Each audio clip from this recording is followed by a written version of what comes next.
Praise the lord. ఈరోజు మీకోసం జీవం గల దేవుని మాట 94వ కీర్తన 14వ చరణము.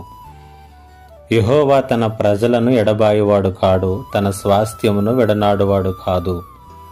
ఈ లోకంలో మనిషి విరిగినటువంటి సంబంధాల మధ్యలో తన జీవనాన్ని కొనసాగిస్తున్నాడు అనేటువంటిది ఎంతైనా వాస్తవమైనటువంటి సత్యమే.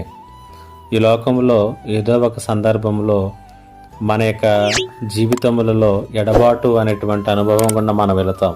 పరిస్థితుల యొక్క ప్రతికూలతలు కావచ్చు, మరి ఏవైనా కారణాలు కావచ్చు.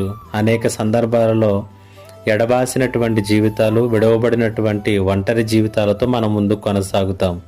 కానీ దేవుని గురించి ఆలోచన చేసినప్పుడు ఆయన తన ప్రజలను ఎప్పుడూ కూడా ఎడబాయడని, ఆయన తనకు స్వాస్థ్యముగా ఉండటానికి ఏర్పరచుకున్నటువంటి వారిని ఎన్నడూ విడిచిపెట్టడనేటువంటి సంగతిని 94వ కీర్తనలో 14వ చరణంలో కీర్తనాకారుడు చాలా స్పష్టంగా తెలియచేస్తూ ఉన్నాడు.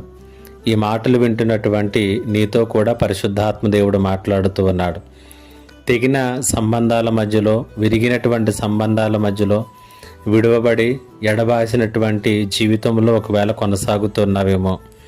అయితే దేవుని యందు విశ్వాసం ఉంచినటువంటి వారిని, ఆయనను ఆశ్రయించినటువంటి వారిని ఆయన ఎప్పుడు విడువడు, ఎప్పుడు కూడా ఎడబాయుడు.